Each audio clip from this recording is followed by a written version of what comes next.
Assim, abandonou a escrava em pleno trabalho de parto na estrada. Mas o que aconteceu ninguém esperava. Olá, meu amigo e minha amiga. Hoje você vai conhecer uma história que vai fazer seu coração apertar e depois se encher de esperança. Antes de começarmos, inscreva-se no canal e me diga nos comentários de onde você está nos ouvindo. É sempre emocionante saber até onde nossas histórias chegam. Prepare-se, porque a emoção começa agora. O sol de abril caía implacável sobre a estrada do atalho, em Campos dos Goitacazes, província do Rio de Janeiro, no ano de 1873. A poeira vermelha levantava-se em nuvens sufocantes cada vez que as rodas da carruagem batiam nas pedras irregulares do caminho. Dentro do veículo fechado, duas mulheres viviam realidades completamente opostas, apesar de estarem a apenas alguns palmos de distância. Dona Hortência Almeida Cortês, aos 38 anos, era a personificação da elegância que a sociedade fluminense exigia de suas senhoras.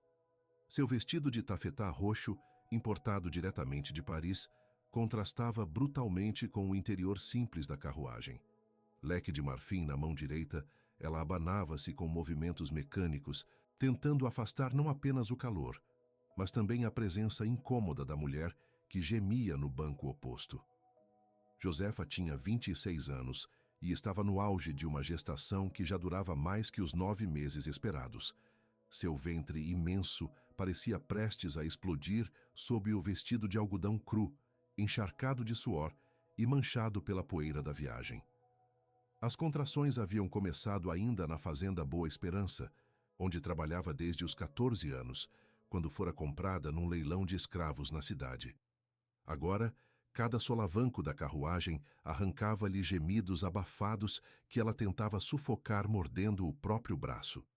Sabia que qualquer demonstração de fraqueza poderia irritar ainda mais a sinhá, cujos olhos verdes a fitavam com uma mistura de nojo e impaciência. A decisão de Hortência de levar Josefa até a vila de São Sebastião naquela manhã não tinha absolutamente nada a ver com bondade ou cuidado maternal.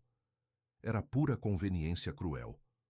O capitão Rodrigo Cortês, seu marido de 45 anos, estava há 3 meses em viagem de negócios no Rio de Janeiro, tratando da venda de açúcar da safra recente.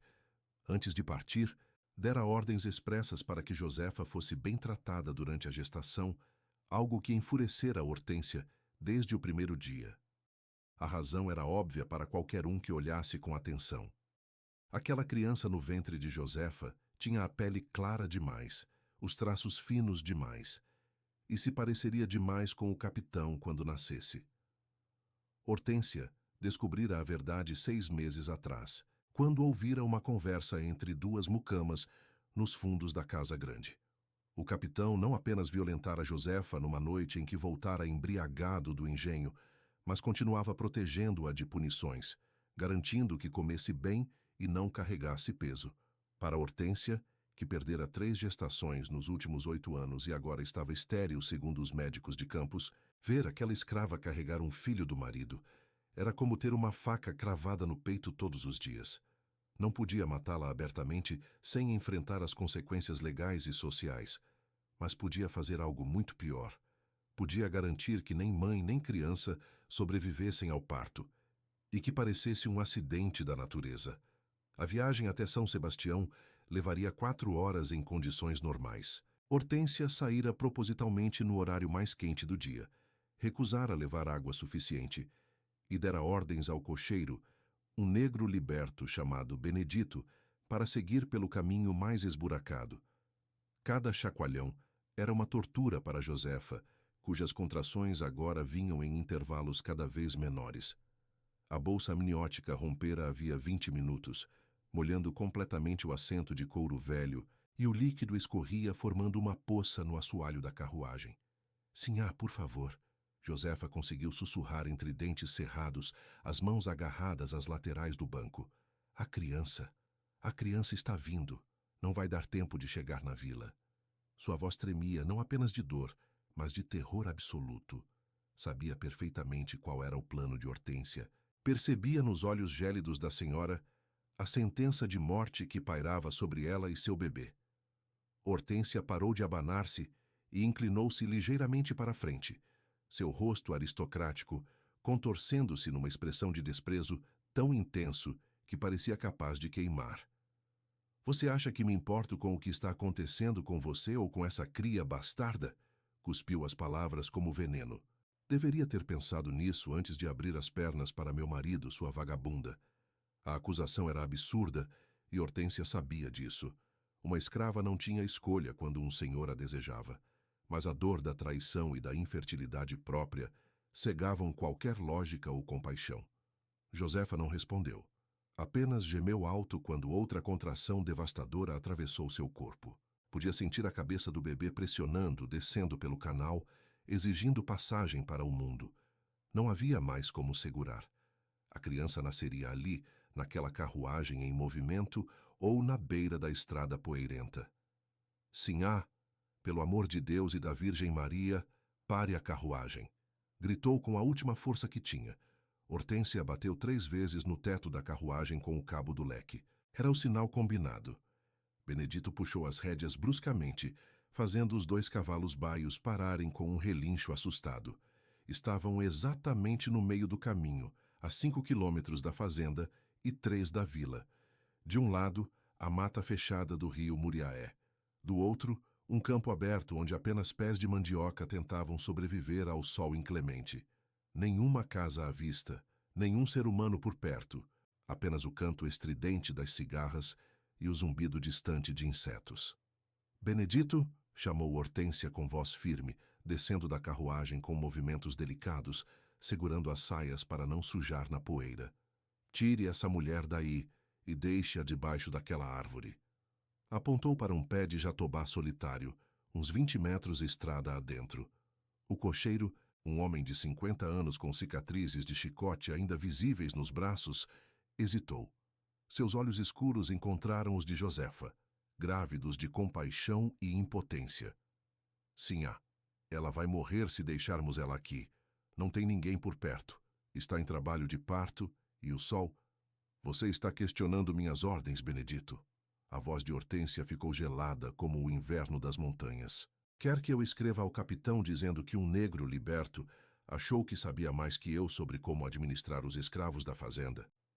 Você pode ser livre, mas ainda depende do nosso dinheiro para comer. Então, faça o que eu mandei. Benedito abaixou a cabeça, derrotado. Subiu na carruagem e carregou Josefa nos braços, com uma delicadeza surpreendente para suas mãos calejadas. Ela estava leve demais. A gravidez consumira toda a gordura de seu corpo, deixando apenas pele, osso e o ventre imenso. Depositou-a cuidadosamente à sombra rala do jatobá, removendo seu próprio chapéu de palha e colocando-o como travesseiro improvisado sob a cabeça dela. Perdão, sussurrou Benedito apenas para Josefa ouvir, os olhos marejados. Que Deus te proteja, menina. Josefa conseguiu apenas acenar levemente com a cabeça. Já não tinha forças para falar. As contrações agora vinham uma sobre a outra, ondas ininterruptas de dor que apagavam qualquer outro pensamento. Podia sentir o bebê abrindo caminho, rasgando-a por dentro. E sabia que sem ajuda, muito provavelmente ambos morreriam ali naquela estrada esquecida. Hortência observava a cena com os braços cruzados, o leque parado em sua mão. Por um instante, apenas um único instante fugaz, algo tremeu em seu peito ao ver Josefa contorcendo-se de dor. Mas então, a imagem do marido apareceu em sua mente. O cheiro de cachaça que ele trouxera naquela noite há meses. As mentiras sussurradas, e o ódio voltou como maré cheia, afogando qualquer centelha de humanidade. Vamos, ordenou subindo novamente na carruagem. Temos compromissos na vila que não podem esperar. Benedito obedeceu como autômato, chicoteando os cavalos que retomaram o trote. A última coisa que Josefa viu antes da poeira cobrir tudo foi a parte traseira da carruagem se afastando, levando consigo sua única chance de sobrevivência. Ficou sozinha sob o jatobá, o corpo em agonia, o filho pressionando para nascer e o sol de abril queimando impiedosamente sobre sua pele já desidratada. Mas o que Hortência não sabia, o que ninguém poderia imaginar, era que naquele exato momento, 2 figuras observavam tudo de dentro da mata de bambus, a 200 metros dali. Tobias O curandeiro de 62 anos, que todos acreditavam ter morrido anos atrás, e sua filha, Sebastiana, parteira de 19 anos conhecida por trazer ao mundo metade das crianças da região. Eles haviam saído para colher ervas medicinais quando ouviram os gritos vindos da estrada. Tobias segurou o braço de Sebastiana com força quando ela tentou correr em direção à estrada. Calma, filha, sussurrou, seus olhos experientes avaliando a situação. Se assim há descobrir que estamos vivos, que moramos aqui perto, ela pode mandar capangas nos matar. Você sabe como essas coisas funcionam. Mas Sebastiana, com o temperamento de fogo que herdara da mãe falecida, sacudiu o braço livre. Pai, aquela mulher vai morrer, e o bebê também. Eu não posso ficar aqui parada vendo isso acontecer. A senhora me ensinou a parteria. Me ensinou que toda vida importa, lembra? A menção à falecida esposa tocou algo profundo em Tobias. Ele olhou novamente para Josefa, que agora se contorcia violentamente, arranhando a terra seca com as unhas, gritando palavras ininteligíveis de pura agonia. O velho curandeiro fechou os olhos por um momento e, quando os abriu, já havia tomado sua decisão. Está bem, mais rápido. Fazemos o parto, garantimos que estão vivos e sumimos antes que alguém apareça. E Sebastiana, ele segurou o rosto da filha entre as mãos calejadas. Não conte para ela nossos nomes verdadeiros. Não conte onde moramos. Não podemos correr esse risco. Correram pela vegetação baixa, os pés descalços de ambos pisando com precisão onde não havia galhos que pudessem estalar. Quando emergiram da mata e chegaram perto do jatobá, Josefa estava semiconsciente, os lábios rachados, sussurrando algo que parecia uma oração. Sebastiana ajoelhou-se ao lado dela, tocando sua testa que ardia em febre. Moça, olhe para mim. Olhe para mim. Falou com firmeza, pegando o rosto de Josefa e forçando-a a focar. Meu nome é Ana, sou parteira. Vou te ajudar a trazer esse bebê ao mundo. Mas você precisa me ouvir e fazer exatamente o que eu mandar. Entendeu? Josefa piscou várias vezes, lágrimas misturando-se com suor e poeira em seu rosto. Conseguiu acenar levemente. A aparição daqueles dois era tão surreal que por um momento pensou estar alucinando, que talvez já tivesse morrido e aqueles fossem anjos enviados para buscá-la.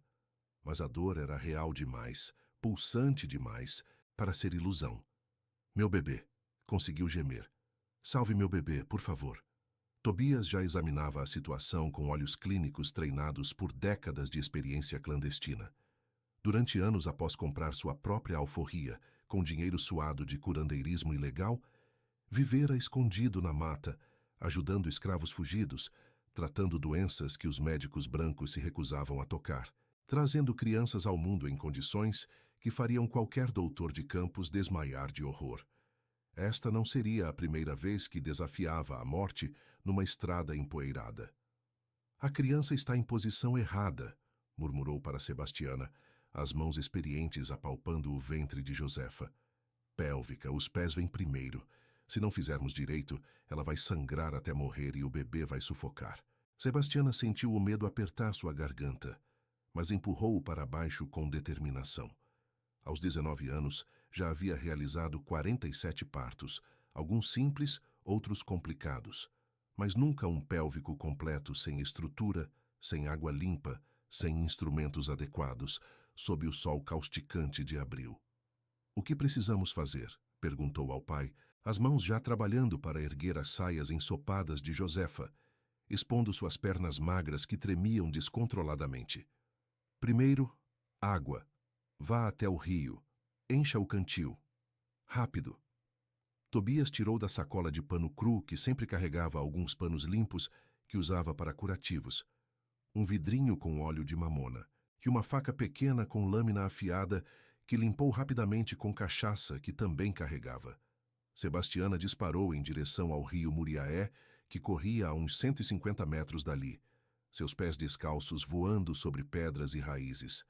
Voltou em menos de 3 minutos, o cantil transbordando de água barrenta, mas que pelo menos serviria para hidratar Josefa.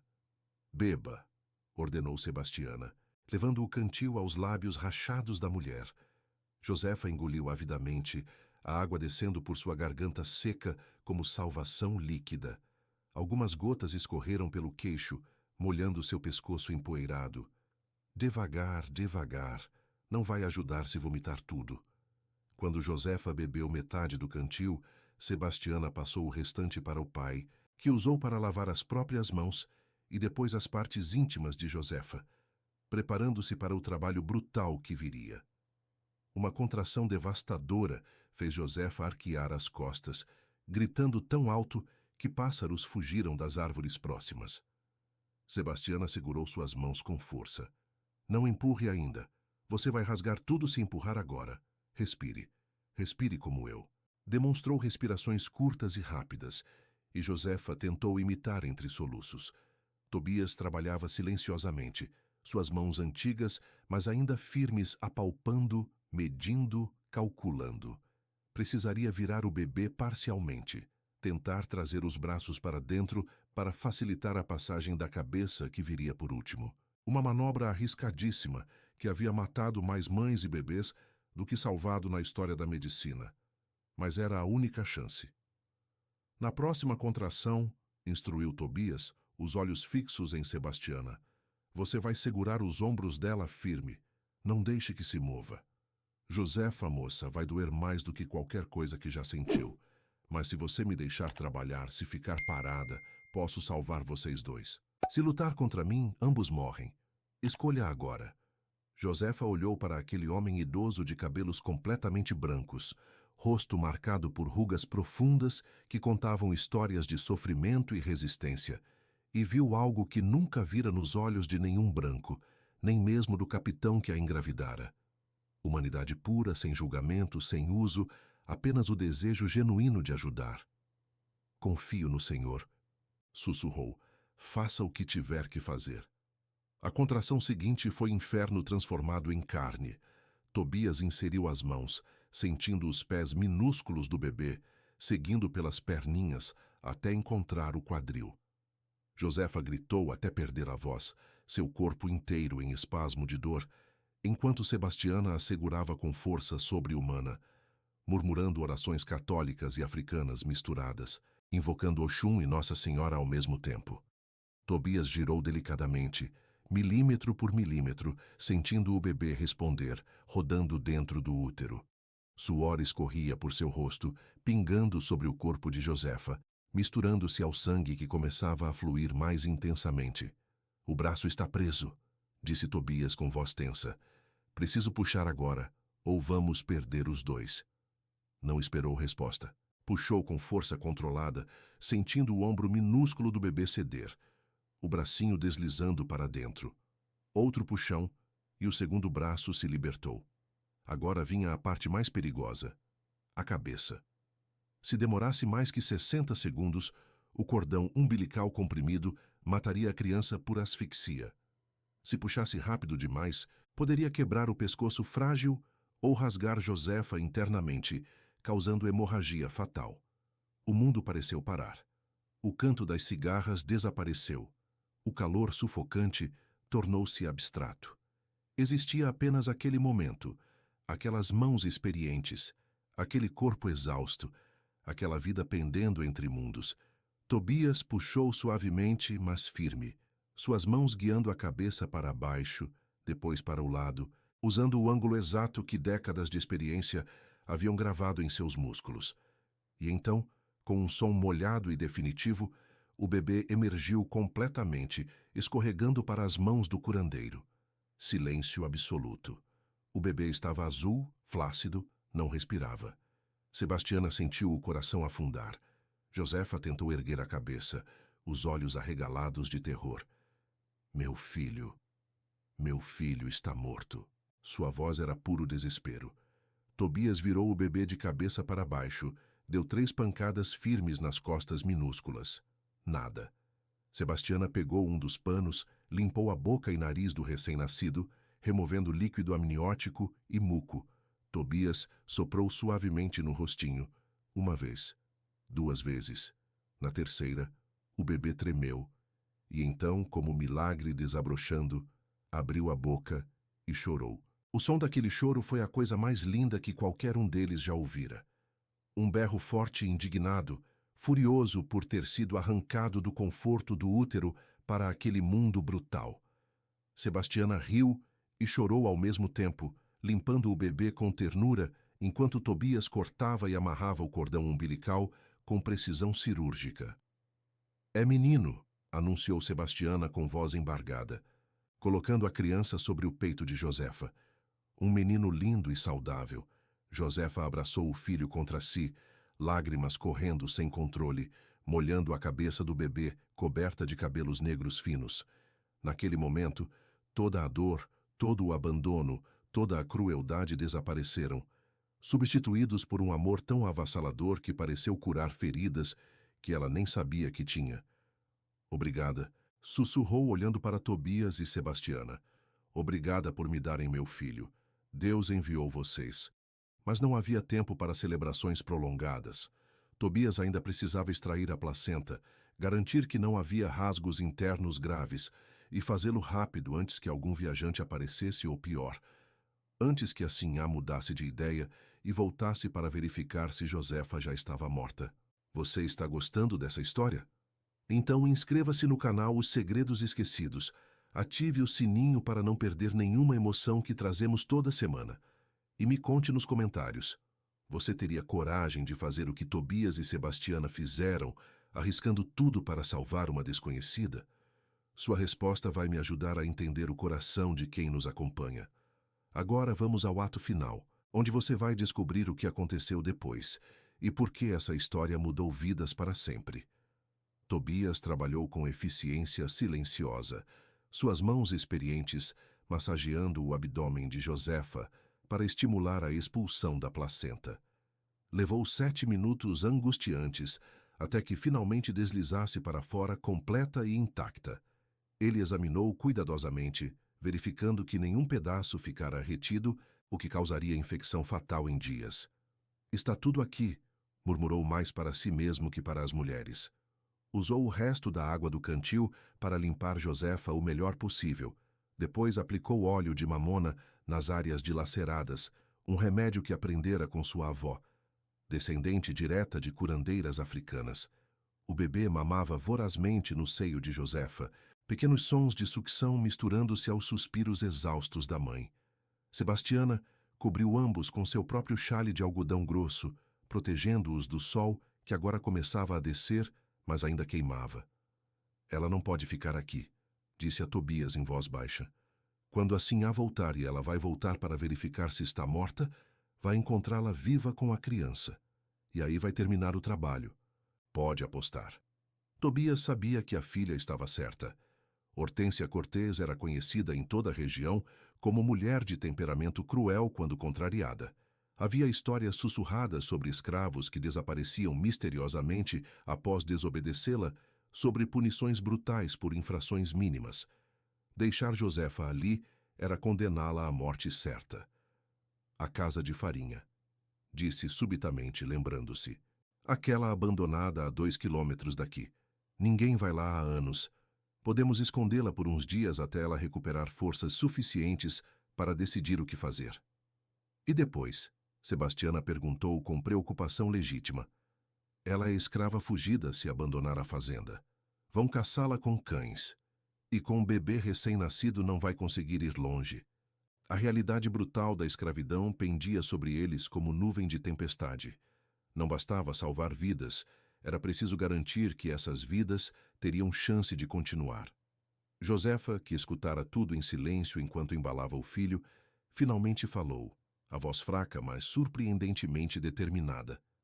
"Não vou voltar. Prefiro morrer livre na mata do que voltar para aquela fazenda, para aquela mulher que tentou me matar e meu filho." Olhou para os 2 salvadores com olhos que agora brilhavam não de lágrimas, mas de decisão férrea. "Vocês me salvaram a vida. Não vou desperdiçá-la voltando para a gaiola. Se puderem me ajudar a chegar até o quilombo do Carucango, conheço gente lá. Minha mãe está lá. Fugiu há 4 anos e conseguiu." Tobias e Sebastiana trocaram olhares significativos. O quilombo do Carucango era lendário na região, uma comunidade fortificada de escravos fugidos, escondida nas montanhas entre Rio de Janeiro e Minas Gerais.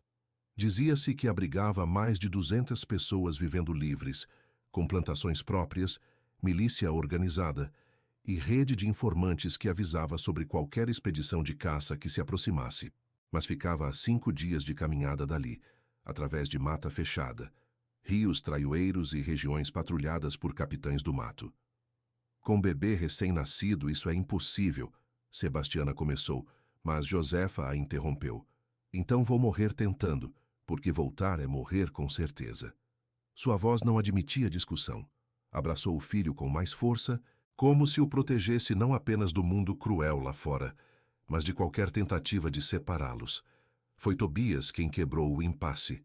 Conheço um caminho, menos patrulhado, mais difícil, mas mais seguro. Vai levar 8 dias em vez de 5, mas posso guiá-la até lá. Ignorou o olhar chocado de Sebastiana. Já estou velho, filha. 62 anos. Vivi mais do que a maioria dos homens da minha cor neste país. Se Deus quiser que eu morra levando esta mãe e criança para a liberdade, é morte digna. Então eu vou junto. Sebastiana declarou com teimosia que não aceitava contradição. Ela vai precisar de cuidados, o bebê também, e vocês dois vão precisar de braços fortes.